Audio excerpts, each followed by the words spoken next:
Let's see.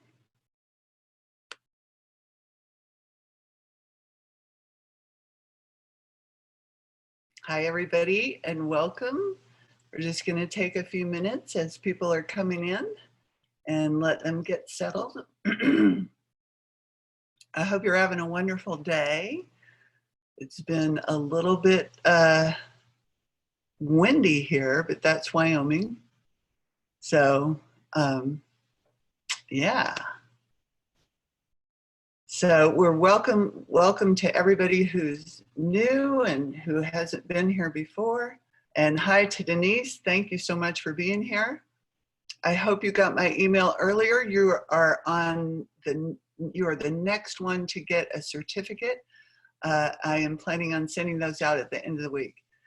You know, you can't go to the store anymore, so I had to order printing supplies and whatnot. So that finally came. You really get to know your post office people really well, so, and appreciate them. So I just wanted to let y'all know I'm doing this one by myself. John is at a meeting talking to the association of, the Camp Association national group about the COVID situation and what's going to happen with camp. And so we should know more about that going forward. Probably after this week, we'll have more answers about camp. But if you have any questions about camp, call the North Carolina number on SOAR's homepage, and they will give you the most updated information. So if you have any questions about other things, about your kids, about scheduling, about how to help ADHD kids stay busy during this crazy time, those kinds of questions, I'm all on board. So we'll give it about 30 more seconds, and then we'll just get started.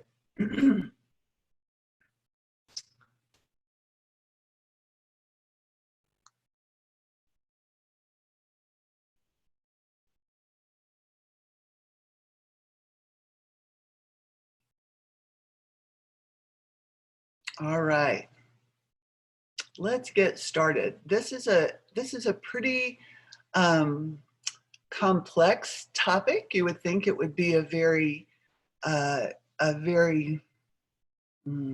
obvious thing that we have choice and that we should make good choices and all of that. We think we're teaching that every day, but there's some reasons why our kids don't always make great choices, and they're varied. They're not all they don't all just have to do with the fact that they're a little bit impulsive or a little bit spontaneous or those kinds of things. Making choices in your life is, as we all know, sort of a lifelong process of making good choices and making poor choices. So how can we lean more towards making good choices? And I'm going to talk about that. And also, as I'm talking about this topic today, I want you to think about it, not only how we can help our child make good decisions, but what's really important is that we also think about how we make choices and under what circumstances we make good choices and under what circumstances we make poor choices, okay? And so as parents, we've been known, or I have anyway, to make choices that weren't the best choice at the time. And I'll give you an example while we're waiting for people to come in, because this is a terrible story about a parent not making a good choice. My daughter, I have two daughters, both of them and I, all three had horses. I was raised with horses. And I thought it was good girls to have horses. I made the classic mistake of horse-loving mothers, and I bought my 11-year-old daughter a 5-year-old horse. You never are supposed to buy a child a horse younger than the child. So that was my first mistake. But the second thing was I was watching her out in the pasture. She was trying to catch this horse who was it was spring just like it is now, and the grass was green and the horse was just all very excited. And so she put on a lunge line on, was going to back up. So a lunge line is a very long rope. So when she could get up close enough to him, she hooked it on his halter. Sure enough, he starts backing up. And then I made the choice to tell her in the moment, hold on, just hold on. And that was not the right advice. And had I thought it through, I might have said, just go with him, just stay with him. But instead I said, hold on. And she listened to me just verbatim. She wrapped her hands as tight around that rope as she could. And at the end, the horse got away and she had a rope burn. So I had a choice to let her handle it the way that she was going to handle it, which was probably to go with the horse. But I made the choice to just be, butt in there and give my opinion. So we do those kinds of choices. As parents, we have those kinds of choices all the time. And if you listen to the podcast on empowerment and transition, empowerment, relationship, and transition, you know what I'm talking about. We have different choices that we have to make with and for our kids given their developmental level. Okay, so let's get started about this. The power of choice, how to help your child make good decisions. Choice making, knowing that you have a choice and assessing those choices determines or accessing those choices and determining a good choice from a bad choice. That's a skill. Knowing you have a choice, assessing the choices, determining a good choice from a bad choice is a skill, and it's learned. So it has to be taught. Number two, skills must be taught and practiced on a regular basis in multiple environments. So what you're going to hear a lot of today is give your child as many chances to make a choice as possible, always, no matter what their age. And we're going to talk about that as we go through. For ADHD kids, we sometimes get out of the learning loop. And this right here is what I call the learning loop. Choice, action, consequence. I'm getting better at this. Choice, action, consequence, evaluation, choice. That's a learning loop because when I come up on something, I have a choice. I can either engage with it or not engage. And if I engage, I can engage this way or not that way. Okay, so I have to evaluate that. That's the first thing. And you can't teach anybody who makes the choice not to engage. Okay, that's very difficult. So you have a choice before you have an action. Then when you have the action, it's followed by a consequence, either good or bad. So now I'm getting information about that choice I made at the beginning, right? So the consequence is either good or bad. I'm going to evaluate that. And then if it worked, great, I choose to move forward. If it didn't work, I choose to repeat the cycle and make a different choice for next time, okay? But our kids typically start in the middle of a learning loop. They start with an action. They march in, get started, don't know what's happening around them, but they're ready to go, right? They just go. So there's no choice. I'm just coming in, getting her done. Okay, and then there's a consequence, maybe good, that worked, maybe bad, that didn't work. They evaluate it, and if it was not a good consequence, then they have a choice what to do. And often our kids, if they just walk into something, the consequence doesn't work out well, they evaluate that they're probably in trouble, the choice that they're gonna make is usually to find a way to wiggle out of that, and often might be to tell you a non-truth, right? Okay, so we want to avoid that by getting their attention on this and putting this at the first, right? That's what we're going to plan on doing. And I just am having fun with this pen. All right, so choice making, as I said at the beginning, is a fundamental freedom, right? We have free will. We can either this or that. It's all up to us, okay? And the world is sort of planned for us to do that.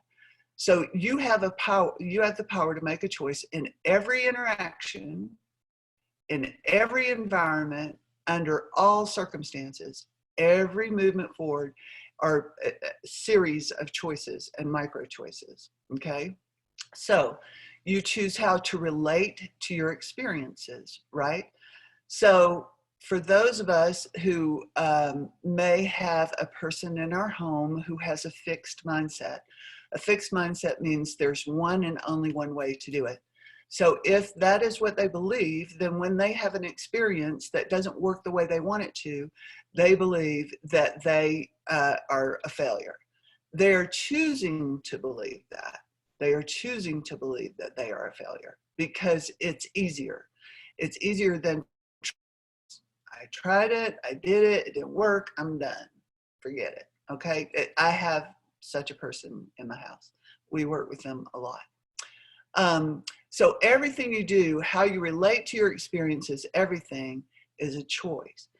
The other thing that your kids need to know, and that we all need to remember, is that we are responsible for our choices. If I have the power to make a choice, then I have the power to have the responsibility that goes with that choice. And that's very important because our kids often feel disempowered. And I'm going to talk about that in just a second. And therefore, it's never their fault. They didn't have power over it to start with, so it's not their fault.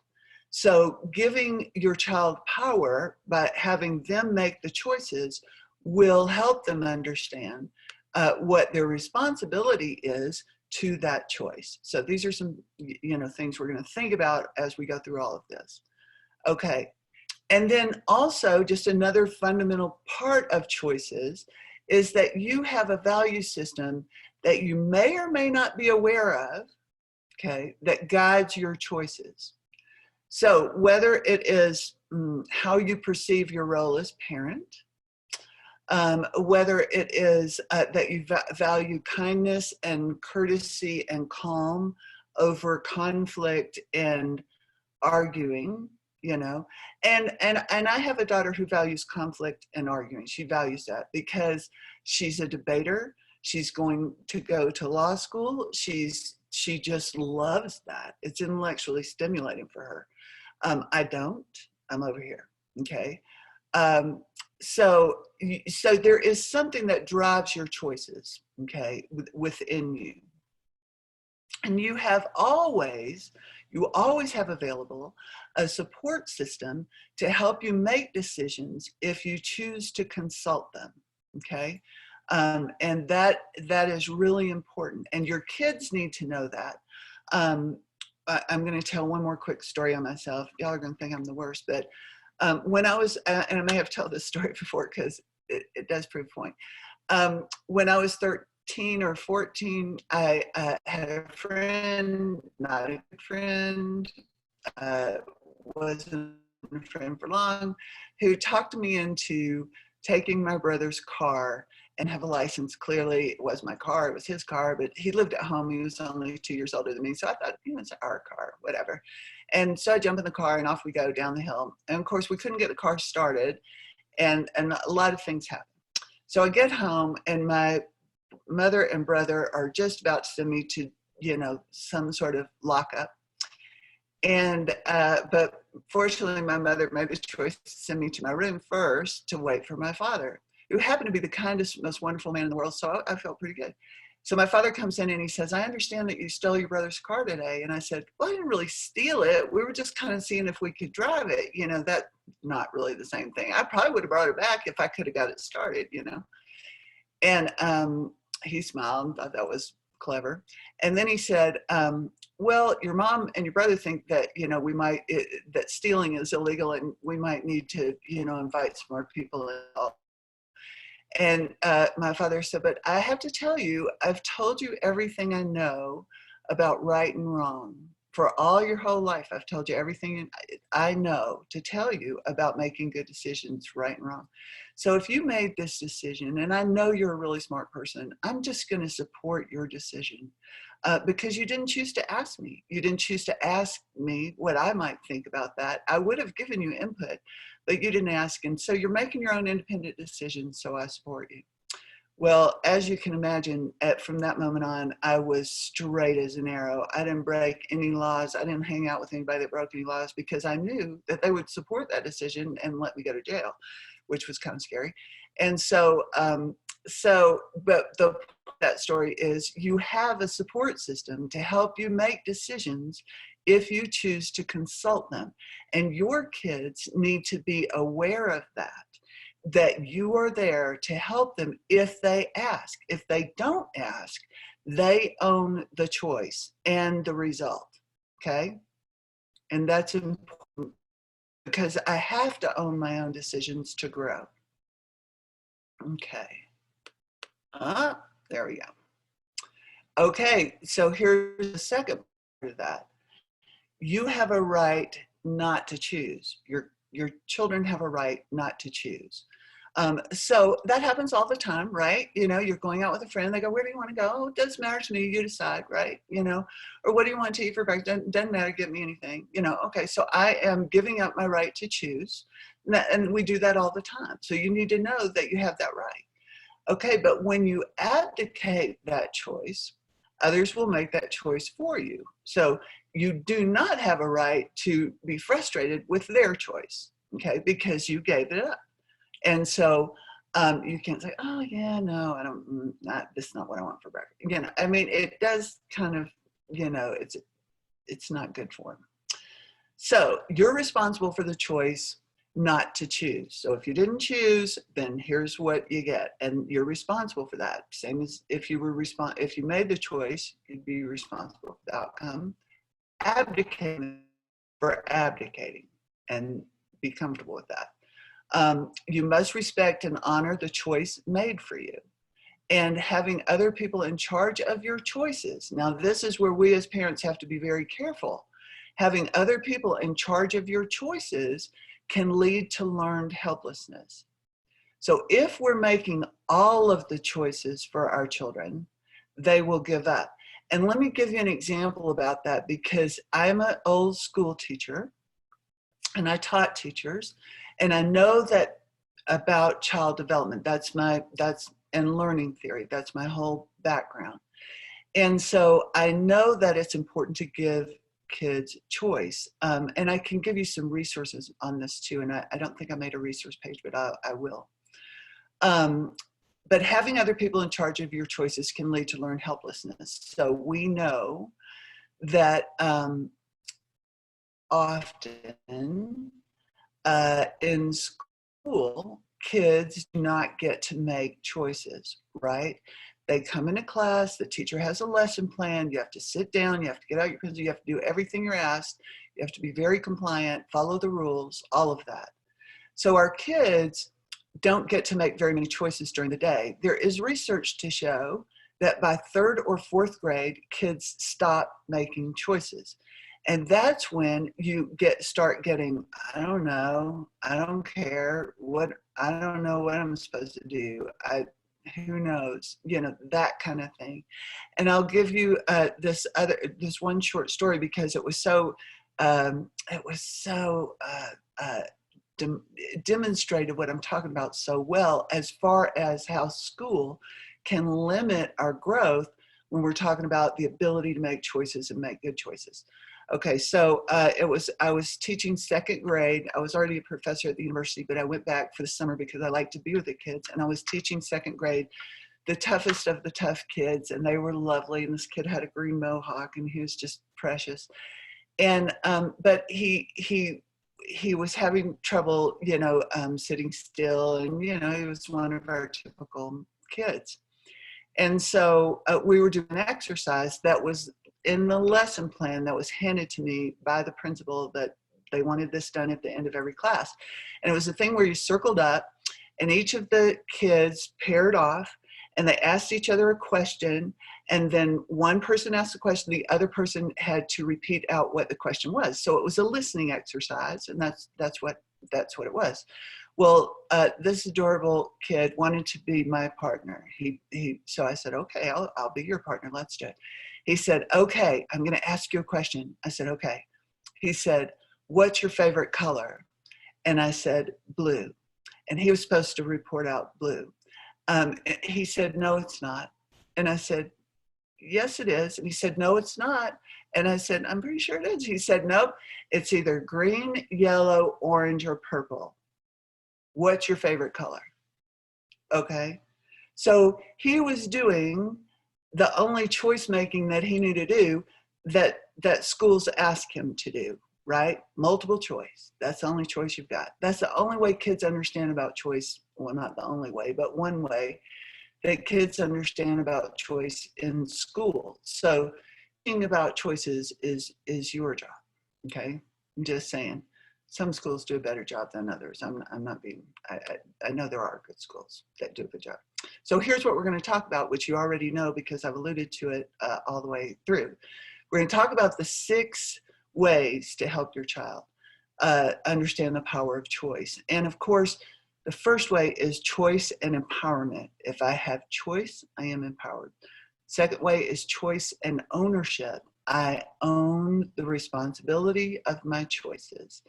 There's several kinds of choices. There's individual choice and there's choice in relationship, right? There's choice and self-awareness. I really love that part. It's a fun thing to think about. And of course, there's choice and goal setting. So choice is really at the heart of a lot of growth that you want your child to be doing, okay? If you have any questions so far, go ahead and put them in the chat box. Because John's not with me today, I'm not sure I'll get to it straight away, but if I don't, I will definitely answer any questions after the webinar because I do have a copy of the chat box. So we'll see how that goes. Choice is at the heart of a growth mindset. And the person who is the #1 guru in growth mindset is Carol Dweck, D-W-E-C-K, Carol Dweck. And what you need to have a growth mindset is #1, you need to be able to look at the possibilities. So if you're doing a job that is hard, you need to be able to look at what choices do I have to make this job easier? What choices do I have? What other possibilities are there for getting this job done? So those are the people who have a growth mindset, and they're going to be more successful, more persistent, and more successful. People with a fixed mindset believe there's only one way to do things. They didn't have a choice. I have to just do it this way. And sometimes, going back to my school analogy, and again, I have lived in the belly of the beast for a long time, but going back to the school analogy, often we tell kids there is only one way to do something. And that is not a good plan. So don't you do it at home. All right. So we want our kids to consider the possibilities all the time. We want our kids to know they always have a choice, and sometimes they have several choices. Okay. So how is this going to happen? You're going to be talking about choices when you see them making a good choice, when there is something that you can give them a choice about. And again, we'll talk about that a little bit as we go through. You're going to always keep that on the forefront. Keep the notion of choice on the forefront. So what are some strategies for empowering your child with the power of choice? Whatever you're talking to your child, remind them they have a choice. I just said this, I'm sorry. Always make choices available that you can live with, big and small. So no matter the age of your child, no matter, always give them choices. So if your child is young, do you want apple juice or orange juice? You know, do you want to sit at the table or do you want to sit on the floor? You know, always let them make a choice as often as possible for big things and for small things. There will be times that you'll not be able to give them a choice due to safety mostly. And again, you know, those times show up depending on the age of the child, okay? So, for example, if you have a teenager right now who wants to go, you know, hang out somewhere with a large group of people, you might need to say no. But then you can say, what's another way that you can hang out with your friends, right? So otherwise, always open the door for choice. Choice and ownership. And this is hard for our kids because, like I said, they don't feel empowered often. And so therefore they don't take responsibility for what has happened around them. So if you make a choice, you're responsible for the outcome.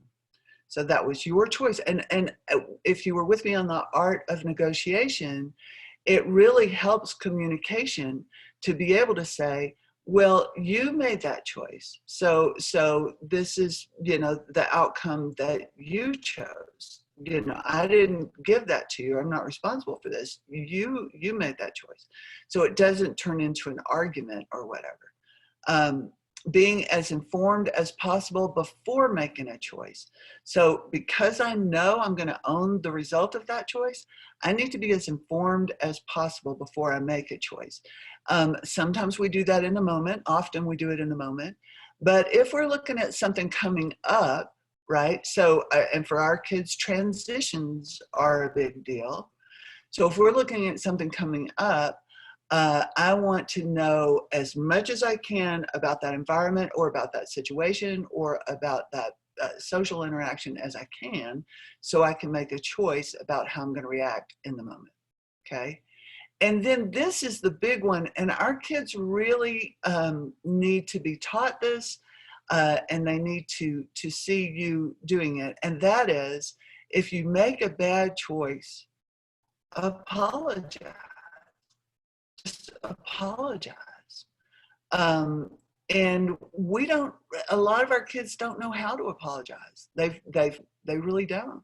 So the way you apologize is, you know, I'm sorry about leaving the car door open to your car when I came in and it was open all night. I'm sorry, I did that. And I apologize. And next time I will be sure that I close the door and maybe beep it so that it will be closed when I come in the house. Okay, so what will you do differently next time? So here's our strategies for that. Praise good choices, because the ownership comes with the good choices as well as with the poor choices. So anytime you see your child make a good choice, anytime at all, praise them for it, okay? So if a child comes in, they're tired, they've had a cranky day, and they come in and say, you know what, I'm going to bed. I could play my video games, you know, but I'm just gonna go to bed. Yay, that's a great choice. It's a really good choice. Thank you, that was a great idea, you know. Then if you get to a poor choice, deconstruct that choice with them, because in the middle of that consequence, that your child is going to need some information about what just happened, right? So you need to deconstruct that. So that's not judgmental. That's not saying, well, you did this, so there you go, you know, no. It's not judgmental, it's deconstructing. So, okay, you thought that you could go down this hill on your bike without your helmet. That did not apparently work, because now I'm stopping up the holes and putting Band-Aids on. So what could you do differently? What were some different ways you could have gone about that? What other choices did you have? And how might you make a better choice next time? What did you learn from this that you need to know for the next time you make a choice? So we need to plant that tape in their head while they're evaluating that consequence, okay? And then teach the art of apology. Absolutely, model apologies. It is sometimes hard for us to do as adults, you know. whether it's between our spouses or with our kids, to say, I'm sorry, I just, that did not work out at all the way I expected it to. Let me help fix this, So model the art of apology. Role play apologies, so if your child confides that they did something they're not real happy with, maybe they accidentally took something from somebody's house, or maybe they weren't so nice to a friend or whatever. Role play, how can we apologize? What can we say? How can we apologize? And work that through with them. And talk about why an apology is a critical social skill, because we all mess up and we're all going to come back at it, and we don't want to lose everything when we mess up. So actually, an apology is pressing the restart button. So just like when you're playing a video game, press restart. It's an apology. That'll get you back where you need to be, okay? Individual choices. This is where we can start, and this is the best, to me, the best way to start is to help your child make decisions that mostly affect them. Okay, so an individual choice is one that mostly affects you or whoever is making that choice. Okay, so they're making a choice every night to do their homework or not. They're making that choice. They're making a choice to put it off. They're making a choice to maybe do it, So if they're making a choice to put it off or maybe do it, then you're deconstructing that choice with them. That was a choice you made. Here's the consequence. How's that working for you? You're just deconstructing it. If they're doing their homework and getting it done in record time, which some of our kids are, then it's great. That was such a great choice to do that so quickly. And now you've got the rest of the day ahead of you. That's beautiful. Good job. Okay. Exercising, losing weight. There was one of our GAP participants this year, the first day I met him, he came in and said, I'm going to lose weight while I'm here. And he did. And he got some of the other participants to also work with him on doing that. But he made a choice. That's what he was going to do. And he set a goal. And we'll talk about that in a minute. But every day we make a choice to do yoga. We make a choice what to wear, how to organize ourselves, the color you paint your room. My daughter, when she was 12, we lived in a house, a small house in a college town, an old house. I needed to paint the rooms. And so I made the choice to give them the choice to pick their room colors. My son went with white. He didn't want to put time into it. My one daughter went with sunrise yellow, sort of like orange juice. And my other daughter went with red, like blood red. It was just, oh, this is overpowering. But she did all black and white that went with it, and it looked pretty good. So once you make that decision, you have to let them go through with that choice, honor their choice, and then they will learn not only about how they make choices, but they'll start to learn about themselves. And we're going to talk about that in just a minute. Strategies, again, simple as that. Whenever possible, let your child make their own choices, because they're going to be going up the rock wall of life, and they're going to have to decide where to put each foot and grab each handhold. And you won't be there at the bottom. So now you want to help them make choices as all the time. So while you are there, sort of overseeing it. Choice in relationship, we all know about this. Choices that you make based on your relationship to the social situation, the environment, the other person, the team. So at SOAR, when the kids are at camp, an interesting thing is that we see our kids want to make decisions like, I don't want to go canoeing. I'm not getting in the van. I'm not going. I'm not canoeing. Nope.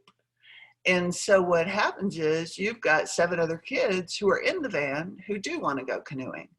And so the choice not to go at that point is it's not a safe choice. You're not going to leave that child there. So, and they haven't thought in relationship to the team, to the other 7 kids, because the van is not moving until that child gets in. So at that point, our counselors will go and talk to that child and say, this choice involves a lot of people, and we all want you to be successful and to make the right choice. So if you're not going to go canoeing, let's wait until we get there, and then we'll have everybody else set up. And if you still want to sit with me, you know, on the bank, that's fine. But this choice is affecting the movement of a lot more people. Okay, so we have to bring that up. Oops, sorry. I see I was distracted trying to read that question. Hold on, I'll get to you in just a minute. So, so we need to think about all of that. We need to think about the whole situation. And at SOAR, we do teach that explicitly, that your choices will affect other people. It's also a matter of giving your child sort of a heads up that, you know, this is not a decision that is just yours. Okay. The other thing that we talk about, and that I'm sure you all talk about as well, is when I'm making a choice in relationship, the status of the other person does make a difference. It does make a difference, right? So they know that from school. The teacher's going to say, here's your homework and here's how I want you to do it. And you cannot choose to do it a different way. That it's because that authority said, do it this way, you have to do it that way. So we have to be aware of the status of the other people with whom we're interacting when we make a choice. So a police officer or a teacher versus a parent versus a friend versus a sibling. That's a lot of moving parts. So you need to be able to talk with your child about, yes, you have all these choices, but in these circumstances, in relation with these other people, how is that choice going to work for you? Okay, so that's very important. And then we need to know that other people, when we're making a choice in relationship to other people or whatever, in relationship to a new environment, let's say. My daughter goes back and forth to Argentina all the time. If I were to go to Argentina, I don't know what choices I can make in that environment. You know, I'm just not familiar with that environment. And so you want to have that information ahead. Again, your expectations and the other person's expectations. So if I make a choice, and I'm struggling with an example, what I mean by that, but let's go back to the child who doesn't want to go on the canoe trip. Their expectation is they're looking for safety. They do not want to go. Forget it. No. The expectation of the other folks is that they are going and that we are all going together. So you've got to keep those two expectations. You have to be aware of your expectation and their expectation in order to come to a choice that is a good choice in relation to other people. I hope that makes sense. Raise your hand if that makes sense. Social rules and cultural expectations are also part of the deal. Thank you. Thank you for your hands raising. All right. So strategies, how to help your child. First, you have to help your child understand the rules, laws, and non-negotiables, because there are non-negotiables where you don't get a chance to make a choice. Okay, in life, there are those. Again, mostly around safety, but also depending on the status or the cultural rules of the place in which you are making this decision. We want to talk often about consequences in general, and not only when it relates to them, but when it relates to you. So talk about your consequences and what you saw. We want to talk about why rules are necessary. And there's a good game to play. It's called a game with no rules, where you have your kids come together and then you say, let's just play a game with no rules. And even just saying that, the kids will say, wait a minute, whoa, well, that's a little too Wild West, you know, and sure enough, it is, and anything can happen, and nobody is comfortable in that situation. So they need to know that rules and laws give us those parameters from which we can make choices, and we can make good choices, or we can make bad choices, but it gives us those boundaries for choice making. So choice and self-awareness. The choices that you make inform your understanding of yourself. And I'll give you 3 sort of negative examples and 3 sort of positive examples. So often choosing anger over understanding, if that is something that's become a habit with me, then that tells me something about myself. Often choosing self-preservation over team cohesiveness, that also is something that tells me something about myself. Or often choosing frustration. So these things, my choices sort of inform what I understand about myself, okay? And it also informs how I move through life. But on the positive side, often choosing kindness over self-interest, or often choosing peace rather than conflict, or often choosing a direct approach rather than easing into something, that tells me something about myself as well, right? So I can learn a lot about who I am and what I stand for, and so can everyone else, by the choices that I make. So kids need to be aware of that. So once they're aware that they're empowered by choices, then they can be aware of how they feel. So I have some questions. I'm going to stop for just a second so I don't get distracted. And I'm going to look at these questions. Okay, so from Maria asks, my 6th grader with ADHD hates remote learning.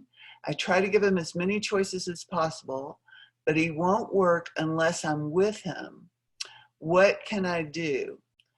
So what he is saying is to you is that this is a very stressful situation for him, working online. It's stressful. And what he's saying is that he needs you to be there, or some other way to feel competent in this new environment. Our kids often feel incompetent in regular school. Now they've thrown this in there, and it's made school look so different that it's just kind of scary.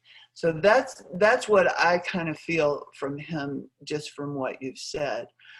While you're sitting with him, and I would sit with him for a couple of times, but while you're sitting with him, I would do a whole lot of, it is so great that you're working. I love the way you're working. I'm going to sit here as long as I can. Show me what you're doing. Tell me how that's working for you. So you chose to click this. So now what? So now what do we choose? So you can talk about choices. You can talk about how good he's doing sitting there and making good choices by sitting there, and how proud you are of him. And then you can say, I'm going to need to leave about 10 minutes early, and then just start weaning it back. Or I'll be in there in 5 minutes, or I'll be in there in 10 minutes, or, you know, call me when you need me, or whatever. So kind of weaning him off because you're his comfort zone right now as he's doing something very different. If that helped, give me a thumbs up. And if it didn't help, I want you to email me, and we will talk about it a little bit more. But while he's there, it seems to me that he's making some really great choices. And then Jeannie says, can you talk some about marijuana and the choice to use? That's a good question. It's a choice, even though there are consequences, parental and personal consequences. How to address that? And so Jeannie, you need to let me know how old this child is, because of course it would make a huge difference depending on the age of the child. And so our kids are prone to self-medicate. And that is for a variety of reasons. I'm not going to go into the research on that right now. But I would say that you need to have that discussion with them. It is, after they turn 21, going to be their own personal choice. If you are seeing some consequences from that choice that you see inhibiting your child's growth or personality or anything, and then you need to let them know that this is what you're seeing as a result. And Jeannie just said her son is 16, and so therefore it is illegal. So that's a whole nother conversation. And I think it would be appropriate to have And then you need to set those rules and boundaries around that, like no illegal substances in the house. So that is a choice, though. If he gets caught and you have clarified that this is the typical consequence that goes with smoking marijuana at your age, then he owns that. He owns that consequence. He is responsible. He made the choice. And I think that is the best way to go with him. You know, if you get caught and whatever, you know, the law allows, that was your choice. So I guess you're going into that knowing that that's where you're headed. And you know, you do have that choice. Because we can't be with them 24/7. So we're empowering them by letting them know they are responsible for their choices. And then we have to allow that to happen. And that's really scary. Okay. So I'm going to finish this real quick because we're getting some great questions. So let me go through and just finish this real quick for those of us who are hanging in there. So the strategies: be aware of your choices. Think about your, sorry, I've got to close this real quick. Think about what your choices say about you. And again, that would be something for Jeannie's son. Think about what that says about you. Talk through your choices in your head and with a support person. So when your child is talking to you, have that, you know, hard discussion. This is a choice, but the consequences aren't looking so good. You know, have those discussions and anticipate your choices when you're going into a challenging situation or environment. So if you know that you're going into a situation, you want to think about what choices I have ahead of time. And you want to help your child think about what choices they have ahead of time. So if they're going into a situation that makes them stressed, then okay, we know you're always stressed when we go to, you know, Aunt Joe's. So when we're at Aunt Joe's, what choices do you have to handle that stress? How are we going to do it? So ahead of time, again, that's empowering. And this is the last one: choices and goal setting. You have a lot of choices around the goals that you set for yourself. So your health choices, and this might be a health choice, you know, as far as, you know, smoking marijuana, that's a health choice. How can we meet that health need some other way? You know, you have a choice. Your spirit, you have a choice whether you're going to be active and involved and engaged and positive. And you also have a choice whether you're going to withdraw and be negative. That is a choice. It is a choice. One of the best works about choice theory is William Glasser. So you might want to look up his work. But we know that having a choice even over our mental state is also what we learn from mindfulness and those kinds of meditative practices. Okay. You have a choice over your learning adventure, whether you're going to make it easy for yourself or hard for yourself. So school. And if it is so difficult that it is just not something you can do, you have a choice sometimes to change schools or to do online or to, you know, homeschool or whatever. I mean, sometimes we have those choices, sometimes we don't. You have a choice on your emotional reaction. You can either, you know, let your amygdala, you know, rule your body and just have a big fit and a meltdown, or not. That's completely up to you. And your social interactions. Okay, I have one more. So strategies. Let's set some goals. Let's name all the choices that you have in regard to that goal. Let's pick one choice and then determine what your course of action will be, how you will evaluate your success, and revisit your choices if that doesn't work out. This goes straight back to the learning loop that I was talking about. Identify your choices, identify your course of action, evaluate your course of action, and if it didn't work out, recircle the loop. Okay, so that is the point of the whole talk today, is how to get our kids to put that choice before their actions. All right, let's see.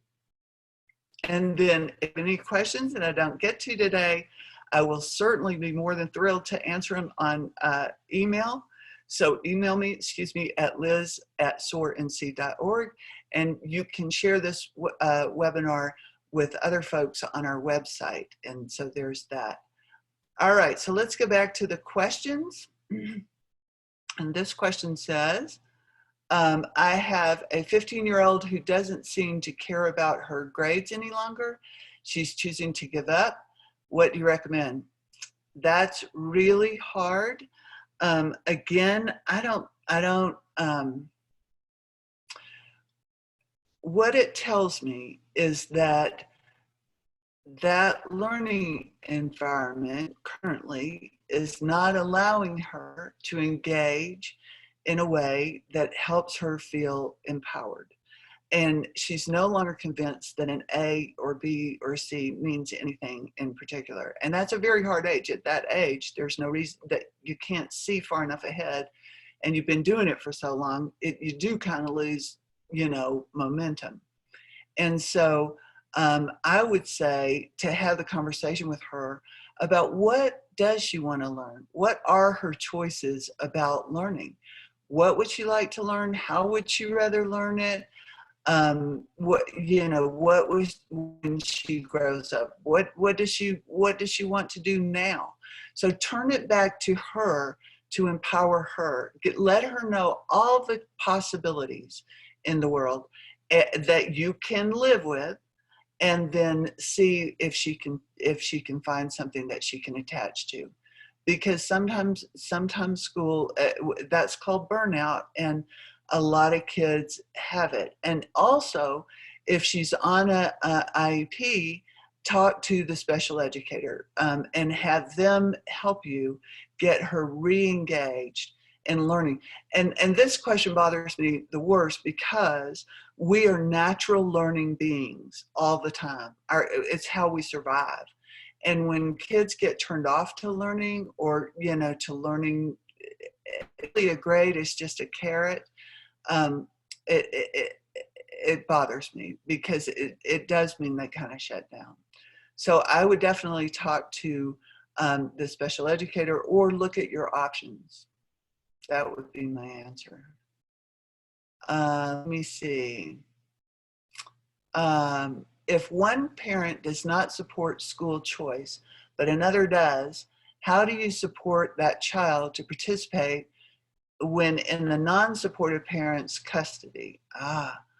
Usually she doesn't complete her work with the non-supportive parent. And that's a 6th grader. The Orton-Gillingham program is really nice. That's a great program. Who's doing the Orton-Gillingham program? So this is not a discussion, this is a discussion between parents. And it sounds like it sounds like not learning specialist. I don't think, first of all, let's go back. Let me try to get to what I actually know about. What I know about is that Orton-Gillingham is a great program, and if she's only doing it, just at one house and not the other house, she's still going to be moving forward. So that's the good news.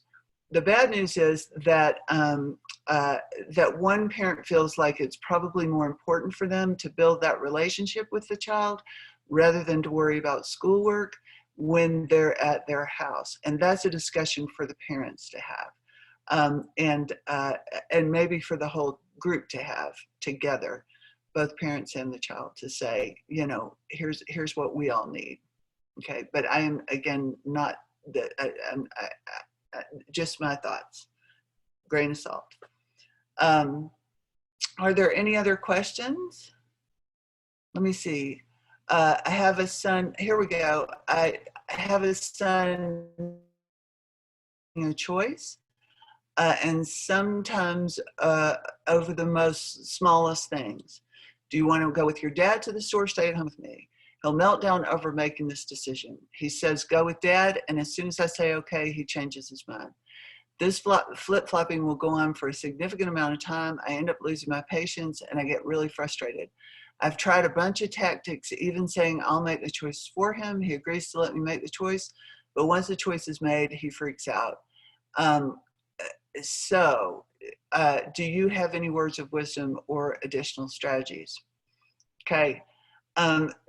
This sounds like to me that Sam is insecure as far as in his choice making. It sounds like, and I'm not sure, so just given what I know of Sam from this brief encounter, I would say he's probably a really sensitive kid. He wants to make the right choice. And for him, again, 16-year-old, he's been in school a long time. And in school, there's a right choice and a wrong choice. And he is concerned that even if he makes a choice, it's not going to be the right choice. And that's what y'all have to have a discussion about. And I would be, it would be great if you could, talk to him about some of the things that we've talked about today, that this is his fundamental right to make a choice, and that him making a choice will be what will help him get his feet under him to be able to walk forward in life. So he's just, in my opinion, the way it sounds, he's concerned about making a choice that's the wrong choice, that'll upset mom, or it'll upset dad, or something will go wrong, or whatever. And that's way too much anxiety around these choices. So I would stop and spend some time with him to let him know how empowered he is. Does that help? Give me a hands up if that helps. All right. Okay. Well, guys, thank you so much for being with me this morning or afternoon, wherever you are. And I will post this on our website. If you have any follow-up questions at all, please let me know. Email them to me. That would be fabulous. And I will get to you specifically. Okay. Yeah, Catherine, thank you. I'm glad that helps. And it's going to be a long road. And I know that doesn't help, but it is going to be a long road to help Sam understand that how powerful he is. It would be really great if you could break down choices, like reward him for any small choices he's making. Remind him he is making choices. They're his choices and he's making them. Reward. Just, what to eat, whether to drink a Diet Coke or whatever. Reward him and remind him he can make good choices. So good luck. It is going to take a while. All righty. Well, thank you so much for joining us. I really appreciate it. I will see you next week. Hopefully we're going to be talking about nature and nurture, but we're talking about nature, like the trees and the grass and all of that good stuff that's happening around us this spring. So, and how good that is for your kids. So we'll be talking about that next week. So join us, and thank you again, and have a great afternoon. All righty.